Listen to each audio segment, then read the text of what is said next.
Hello' guys, যিহেতু যোৱাকালি অৰ্থাৎ 11 আগষ্ট তাৰিখে যোনটো ফাৰ্ষ্ট ফেজ কাউন্সেলিঙৰ ছেকেণ্ড ৰাউণ্ডৰ ৰিজাল্ট সেইটো ডিক্লেয়াৰ কৰিছে। ইয়াত আপোনালোকে চাব পাৰে result of allotment of institute round 2 and cut off mark 11 তাৰিখে যোনটো 11 তাৰিখ অৰ্থাৎ যোৱাকালি ডিক্লেয়াৰ কৰিছে, সেইসকলৰ আজি এডমিশ্যন আছে। Physical admission with document verification in the allotted institute with a payment of admission fee. গতিকে এদিনৰো সময় দিয়া নাই, যোৱাকালি ৰিজাল্ট দিছে আৰু আজি এডমিশ্যন আছে। ফিজিকেল সকলোবোৰ ডকুমেণ্ট লৈ আজি এডমিশ্যন ল'ব লাগিব, যিসকলৰ নাম যোৱাকালি যোনখন লিষ্ট পাব্লিছ কৰিছে বা যোনটো ৰিজাল্ট ডিক্লেয়াৰ কৰিছে তাত যদি এলট হৈছে। গতিকে আৰু এটা প্ৰশ্ন আছিলে, যিসকলৰ নাম যোৱাকালি পাব্লিছ কৰা ৰিজাল্টত অহা নাই তেওঁলোকৰ নেক্সট প্ৰচেছটো কি হ'ব বা তেওঁলোকে স্পট এডমিশ্যন পাব নেকি, সকলোবোৰৰ বিষয়ে মই এই ভিডিঅ'ত আগলৈ কৈ আছোঁ। গতিকে ভিডিঅ'টো শেষলৈকে চাব আৰু চেনেলটো ছাবস্ক্ৰাইব কৰি দিব, এটা লাইক কৰি দিব, কমেণ্ট কৰি দিব। আহক ভিডিঅ'টো আৰম্ভ কৰোঁ।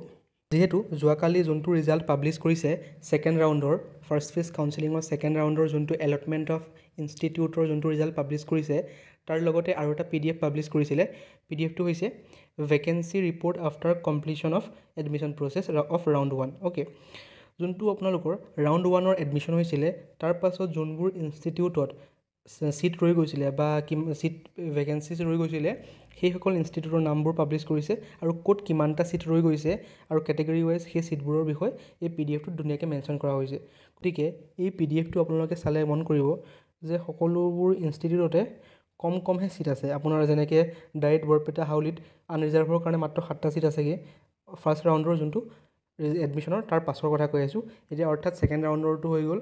ছেকেণ্ড ৰাউণ্ডৰ যোনটো ৰিজাল্ট পাব্লিছ কৰিছে সেইটোৰ পাছত আপোনালোকৰ এই 7টা ছিটতকৈও ছিট কমি যাব পাৰে, অৰ্থাৎ এইটো ছিট কমিবই। যোনটো ছেকেণ্ড ৰাউণ্ডৰ এডমিশ্যন বৰ্তমান 12 তাৰিখে যোনটো আজি 12 তাৰিখে কণ্ডাক্ট হৈছে, তাৰপিছত ইয়াত আৰু ছিটবোৰ কমি যাব। যেনে ইউআৰত ৰাউণ্ড 1ৰ পাছত 7টা ছিট আছিলে, এতিয়া ৰাউণ্ড 2ৰ যোনটো এডমিশ্যন হ'ব তাৰপিছত এই ছিটবোৰৰ সংখ্যা আৰু কমি যাব। গতিকে থাৰ্ড যোনটো ৰাউণ্ডৰ ৰিজাল্ট দিব বা ছেকেণ্ড ফেজৰ কাউন্সেলিঙৰ পিছত থাৰ্ড ৰাউণ্ডৰ যোনটো ৰিজাল্ট দিব, তাত আপোনাৰ যথেষ্ট কম ছিটৰ কাৰণেহে এইটো ৰিজাল্ট পাব্লিছ কৰিব বা যথেষ্ট কম ছিট থাকিব। গতিকে আপোনালোকে সকলোবোৰ ডিষ্ট্ৰিক্টত চাই ল'ব পাৰে, সকলোবোৰ ডিষ্ট্ৰিক্টতে একেই আছে। বৰপেটাত যেনেকৈ কম আছে, আপোনাৰ বঙাইগাঁৱতো ঠিক তেনেদৰে আনৰিজাৰ্ভৰ কাৰণে মাত্ৰ 3টা ছিট আছে। ছায়েন্স ষ্ট্ৰীমৰ কথা কৈ আছোঁ, এইফালে আৰ্টছ ষ্ট্ৰীমৰ কাৰণে মাত্ৰ 1টা ছিট আছে। গতিকে ছেকেণ্ড ৰাউণ্ডৰ যোনটো এডমিশ্যন আছে তাৰ ইয়াত ছিট নাথাকিবও পাৰে, যিহেতু 3টা 2টা 1টা এনেকৈ ছিট আছে। গতিকে সকলোবোৰ ফিল হ'ব পাৰে, অৰ্থাৎ ছেকেণ্ড ফেজ কাউন্সেলিঙলৈ আপোনালোকে যথেষ্ট কম ছিট থাকিব আৰু যোনসকলে ছেকেণ্ড ফেজ কাউন্সেলিং কৰিব মানেহে এই ছিটবোৰ পাব, অৰ্থাৎ যিসকলৰ মাৰ্কছ অলপ ভাল আছে তেওঁলোকেহে সেই ছিটবোৰ পাবলৈ সক্ষম হ'ব। গতিকে আপোনালোকে ভালদৰে চাই ল'ব আপোনালোকৰ ডিষ্ট্ৰিক্টত কেনেকুৱা ধৰণৰ ছিট আছেগৈ, সেইমতে আপোনালোকে অনুমান কৰিব পাৰিব যে আপোনালোকে ছেকেণ্ড ফেজ কাউন্সেলিঙত যদি কৰে তেন্তে আপোনালোকৰ থাৰ্ড ৰাউণ্ডৰ ৰিজাল্টটো আহিব নে নাহে। গতিকে ধুনীয়াকৈ লিষ্টটো পাব্লিছ কৰিছে, আপোনালোকে চাই ল'ব নিজৰ ডিষ্ট্ৰিক্টত। এইটো চাব পাৰে ধুবুৰীটো ঠিক তেনেদৰে ডাইৰেক্ট ধুবুৰীত কিমানটা আছে, আনৰিজাৰ্ভৰ কাৰণে মাত্ৰ 4টা আছে ছায়েন্স ষ্ট্ৰীমৰ, আৰু আৰ্টছ ষ্ট্ৰীমৰ কাৰণে মাত্ৰ 8টা আছে। যেনেকৈ আপোনাৰ ছেকেণ্ড ৰাউণ্ডৰ যোনটো এডমিশ্যন চলিব তাৰপিছত ইয়াৰ নহ'লেও 2টা বা 1টা ছিট থাকিব, বা ইয়াত তেনেকৈ 1টা 2টাত এনেকৈ ছিট থাকিব আৰু নাথাকিবও পাৰে কোনোবা ডিষ্ট্ৰিক্টত। গতিকে আপোনালোকে চাই ল'ব 12 তাৰিখে যোনটো এডমিশ্যন হ'ব তাৰপিছত যিবোৰ ভেকেঞ্চিজ ৰৈ যায় বা যোনবোৰ ইনষ্টিটিউটত ছিট খালী ৰৈ যায়, সেই ইনষ্টিটিউটবোৰে অনলাইন ছাবমিট কৰিব লাগিব যে কিমানটা ছিট ভেকেণ্ট হৈ আছে বা কিমানটা ছিট খালী হৈ আছে। SCRT সেইটো জনাব লাগিব 13 আগষ্ট 5টা বজাৰ আগত। সেইটো যোনটো SCRT সেইটো কৰ্তৃপক্ষক জনাব লাগিব যে এইখন ইনষ্টিটিউটত ইমানটা ছিট খালী আছে। গতিকে এইটো 13 তাৰিখে জনাব, ইনষ্টিটিউটৰ কাম এইটো। তাৰপিছত আপোনালোকৰ প্ৰচেছটো হ'ল, যিসকল কেণ্ডিডেটৰ নাম অহা নাই, অৰ্থাৎ ফাৰ্ষ্ট ফেজ কাউন্সেলিঙৰ প্ৰথম ৰাউণ্ডতো নাম অহা নাই বা ছেকেণ্ড ৰাউণ্ডতো নাম অহা নাই, তেওঁলোকে যোনটো অনলাইন কাউন্সেলিং ছেকেণ্ড ফেজ আছে সেইটো কৰিব লাগিব। Online counselling second phase for revision modification of preferences.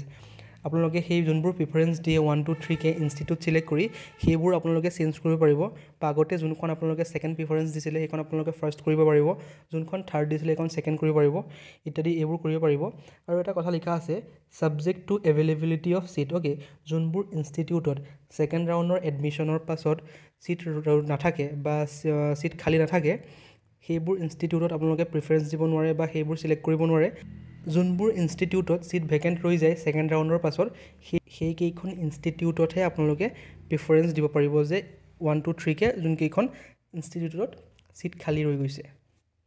সেইটো হ'ব কেতিয়া হ'ব 16 তাৰিখে সেইটো কাৰণে অনলাইন আপোনালোকৰ এটা লিংক অ'পেন কৰি দিব, তাত আপোনালোকে ৰিকাউন্সেলিং কৰিব পাৰিব ছেকেণ্ড ফেজৰ কাৰণে। আৰু সেইটো ৰিজাল্ট ডিক্লেয়াৰ কৰিব ৰাউণ্ড 3 ৰিজাল্ট ডিক্লেয়াৰ কৰিব 18 তাৰিখে। অ'কে, 18 তাৰিখে ৰিজাল্ট ডিক্লেয়াৰ কৰিব যোনটো ছেকেণ্ড ফেজ কাউন্সেলিং হ'ব। আৰু তাৰ আপোনালোকে এডমিশ্যন ল'ব লাগিব। যদিহে আপোনালোকৰ ৰাউণ্ড 3ত নাম আহে তেনেহ'লে আপোনালোকে ফিজিকেল এডমিশ্যন ল'ব লাগিব 19 তাৰিখে, অৰ্থাৎ টাইম নিদিয়ে। 18 তাৰিখে ৰিজাল্ট দিব আৰু 19 তাৰিখে আপোনালোকে এডমিশ্যন ল'বগৈ লাগিব।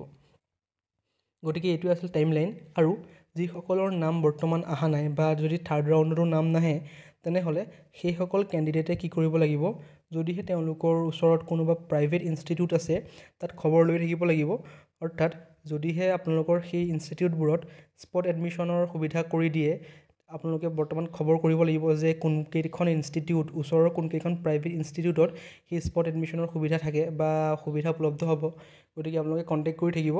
যদিহে সেই সুবিধা মুকলি কৰি দিয়ে, এটা স্পেচিফিক ডেট পাব্লিছ কৰিব বা ডেট এটা নটিফিকেশ্যন ওলাব, ইনষ্টিটিউটৰ ফালৰ পৰা এটা ন'টিচ দিব। সেই ন'টিচৰ মতে আপোনালোকে সেই নিৰ্দিষ্ট ডেটত গৈ পেলাই এডমিশ্যনটো ল'ব পাৰিব, যদিহে স্পট এডমিশ্যনৰ সুবিধা দিয়ে। কিন্তু এই স্পট এডমিশ্যনৰ সুবিধাটো সকলোবোৰ প্ৰচেছ যেতিয়া শেষ হ'ব, বৰ্তমান যোনটো 20 তাৰিখ আছে পাব্লিকেশ্যন অফ ভেকেণ্ট লিষ্ট, অৰ্থাৎ 21 আগষ্টত যোনটো আপোনালোকৰ লিষ্ট ওলাব, সেই তাৰ পিছতহে প্ৰাইভেট ইনষ্টিটিউটবোৰে এই স্পট এডমিশ্যনৰ সুবিধাটো দিব। গতিকে আপোনালোকে খবৰ কৰি থাকিব। বৰ্তমান যিহেতু আৰু এটা ফেজ আছে, সেই ফেজটো গৈ লওক। আপোনাৰ থাৰ্ড ৰাউণ্ডৰ যোনটো ৰিজাল্ট হ'ব সেইটো ৰিজাল্টটো আহি লওক। যদিহে তাত আপোনালোকৰ নাম নাহে তেতিয়াহ'লে আপোনালোকে এইটো সুবিধা লাভ কৰিব পাৰে, যিকোনো প্ৰাইভেট ইনষ্টিটিউটত গৈ পেলাই খবৰ কৰি থাকিব, যদিহে তেওঁলোকে এই সুবিধা প্ৰদান কৰে। গতিকে এইটোৱে আছিল আপোনালোকৰ নেক্সট উপায়, বা যিসকলৰ মাৰ্কছ অলপ কম আছে তেওঁলোকৰ বাবে। গতিকে চাওক, আপোনালোকৰ ছেকেণ্ড কাউন্সেলিংটো কৰি চাওক। যদিহে আপোনালোকৰ তাত নাম আহেতো ঠিকে আছে, যদি নাহে আপোনালোকে এই স্পট এডমিশ্যনৰ বিষয়ে খবৰ ল'ব। Thank U.